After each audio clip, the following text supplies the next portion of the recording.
So, you ever helped someone, like really helped them? Like you went out of your way, sacrificed your time, your energy, maybe even your money. Maybe you were there when everybody else disappeared. You helped them get back on their feet. You defended them. You believed in them. And then they turned around and stabbed you right in the back.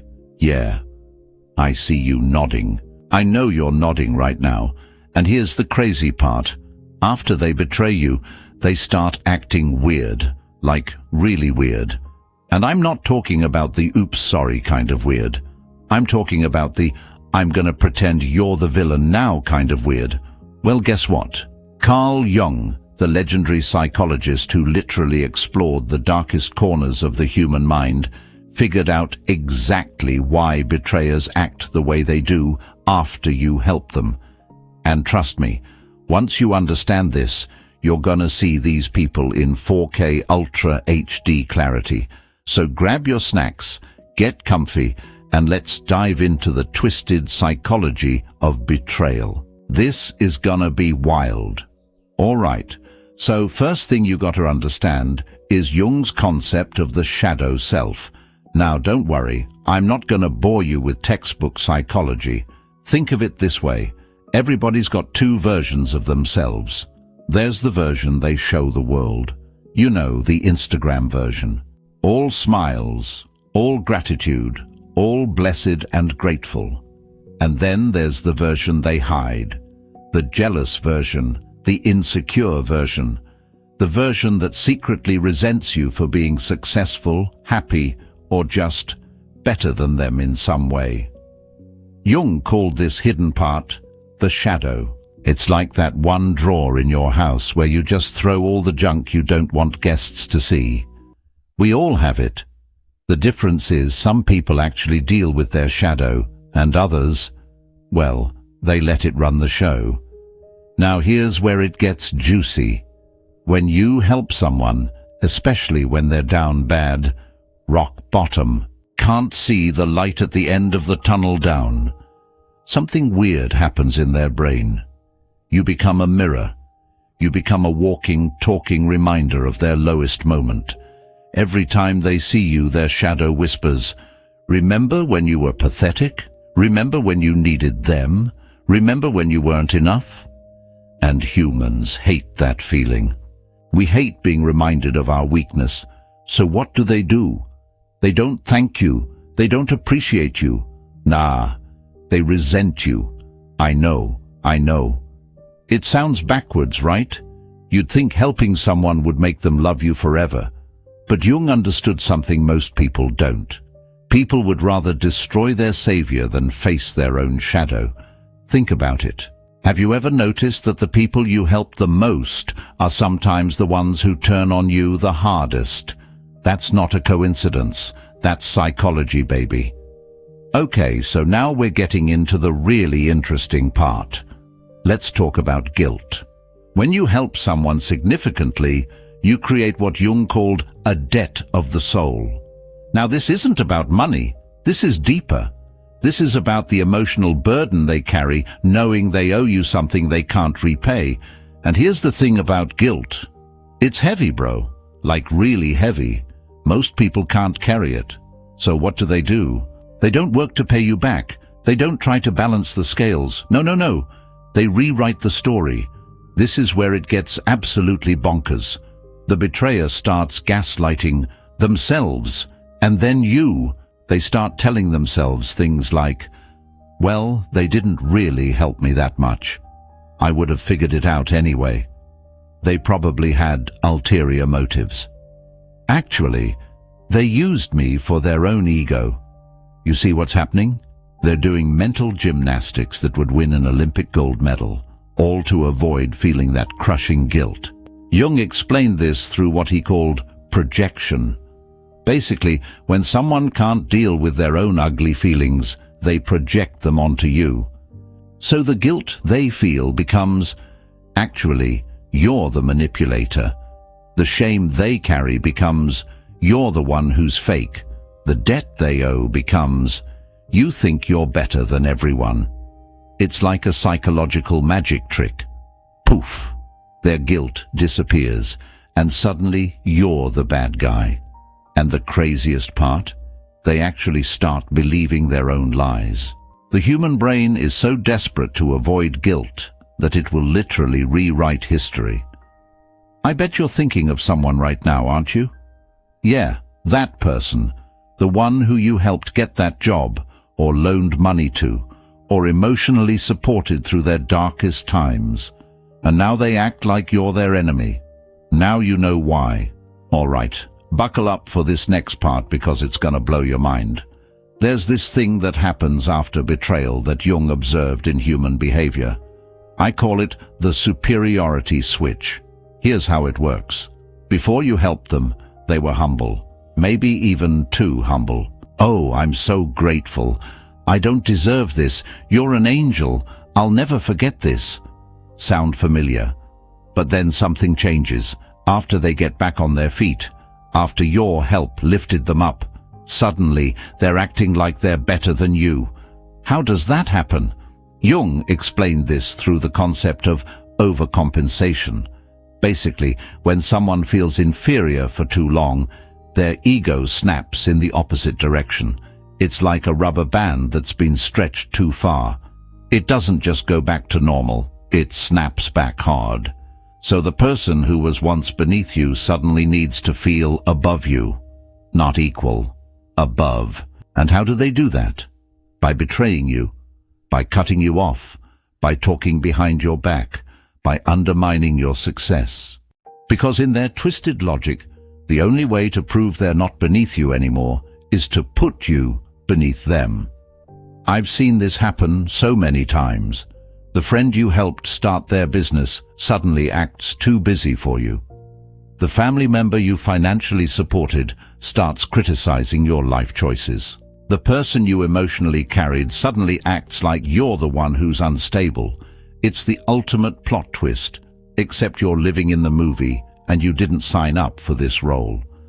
Jung would say this is the ego trying to individuate in the most toxic way possible. Instead of growing alongside you, acknowledging your help, and moving forward as equals, they need to separate from you by making you the villain of their story. Because in their mind, as long as they're connected to you, they're still that helpless person who needed saving, and they hate that version of themselves. So they don't just leave. They burn the bridge. They salt the earth. They make sure everyone knows they don't need you. And the irony? The fact that they're doing all this just proves they're still controlled by that inferiority. A truly healed person would just say thank you and move on with love. But we're not dealing with healed people here, are we? Now if you thought it couldn't get worse, oh honey, strap in. Because betrayers don't just betray you in private. Nope, they need witnesses. They need a jury. They need the whole damn courtroom on their side. This is what I call bystander recruitment, and Jung touched on this when he talked about the collective unconscious and how humans seek group validation. Here's what happens. After they betray you, they start telling other people a completely twisted version of events. They go to your mutual friends, your family, your colleagues, basically anyone who'll listen, and they craft this narrative where they're the victim and you're the abuser. Can you believe what they did to me? I gave them everything and they just used me. I'm so hurt by how they treated me. Wait, what? You're sitting there like, hold up, I'm the one who helped you. How did this story flip? But here's the thing Jung understood about human nature. People love a good victim story, and the betrayer knows this. They know that if they can paint themselves as the wounded party, people will rally around them. And suddenly, you're not just dealing with one betrayer. You're dealing with a whole group of people who believe their lies. This is psychological warfare at its finest. The betrayer needs this external validation because deep down, they know the truth. They know what they did. But if they can get enough people to believe their version, they can silence that inner voice of guilt. It's like crowdsourcing their delusion. And the worst part? Sometimes it works. Sometimes people who you thought knew you better actually start questioning you. Well, maybe you did something wrong. There's always two sides to every story. Are you sure you didn't hurt them somehow? And you're just standing there, mouth open, like, did I just enter the twilight zone? Jung would say this is the collective shadow at work. When groups of people participate in scapegoating someone, they're all feeding into the same toxic pattern. It's easier to believe the betrayer's lie than to face the uncomfortable truth that good people sometimes get betrayed for no reason except the betrayer's own brokenness. But here's what you need to remember. The truth doesn't need an army, lies do. If someone needs to recruit a whole squad to validate their story, that should tell you everything you need to know. Now here's where it gets really sad, and honestly, kind of predictable once you understand the pattern. The betrayer? They're gonna do it again. Not to you, obviously. You're done with them, I hope. But to the next person who helps them. Because here's what Jung understood about the shadow. If you don't face it, if you don't integrate it, if you keep running from it, it controls you forever. These people are stuck in a cycle. 1. They hit rock bottom. 2. Someone kind helps them. 3. They accept the help. 4. They start feeling guilty or inferior. 5. They resent their helper. 6. They betray and rewrite history. 7. They rise up for a while. 8. They crash again. 9. Repeat. It's like watching the same movie over and over, but they never realize they're the problem. They keep blaming the helpers, the friends, the family, the circumstances, never themselves. And if you ever peek into their life later on, not that you should, but, sometimes we're curious, you'll see the pattern clear as day. New friends who betrayed them, new family members who are toxic, new jobs where they were unappreciated, always the victim, never the villain. Jung called this unconscious repetition. We repeat what we don't repair. And if someone refuses to look at their shadow, refuses to do the inner work, refuses to take accountability, they're doomed to repeat the same patterns until they die. It's actually really tragic when you think about it. These people could have had genuine loving relationships. They could have built a network of supportive people who genuinely cared. They could have healed and grown, but instead, they choose to stay in the cycle. Because facing your shadow is hard. It's painful. It requires you to admit you were wrong, that you hurt people, that you're not the hero of every story. And most people would rather die than admit that. So they keep burning bridges, keep making enemies out of angels, keep pushing away anyone who gets too close to the truth. Meanwhile, you're over here healing, growing, and learning the most valuable lesson Jung ever taught. Not everyone is ready to receive the help you offer, and that's not a reflection of your worth. It's a reflection of their readiness. So, what do we do with all this information? First, stop blaming yourself.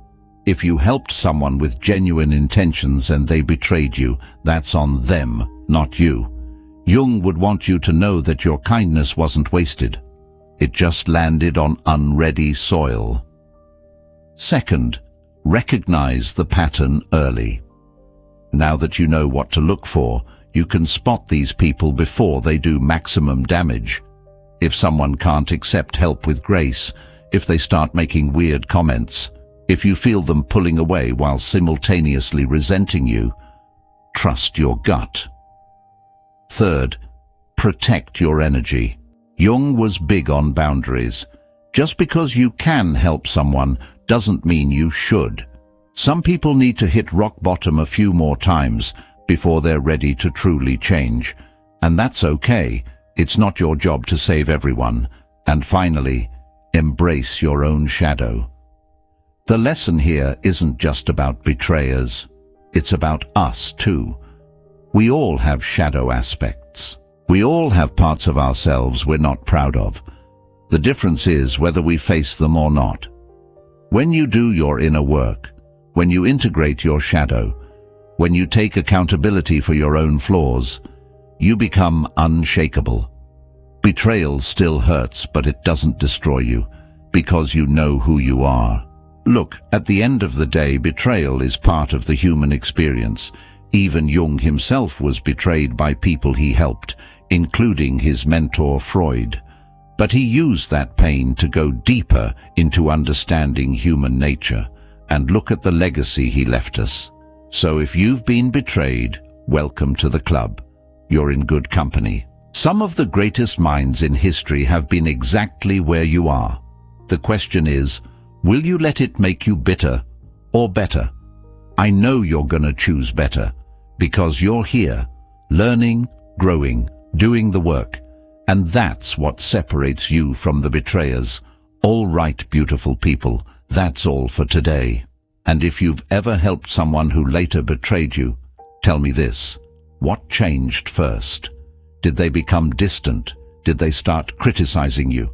Did they rewrite what happened? Or did they suddenly start acting like they were better than you? Put it in the comments. Because someone reading your experience may finally understand that they weren't imagining the pattern. And hey, if you know someone who needs to hear this, share it with them. Sometimes knowing you're not crazy, that there's actual psychology behind this madness, is enough to help someone heal. Hit that like button, subscribe if you haven't already, and remember, your kindness is not a weakness. Your shadow is not your enemy. And betrayal is not the end of your story. It's just the beginning of your wisdom. I'll see you in the next one. Stay strong, stay kind, and keep doing that inner work. Peace.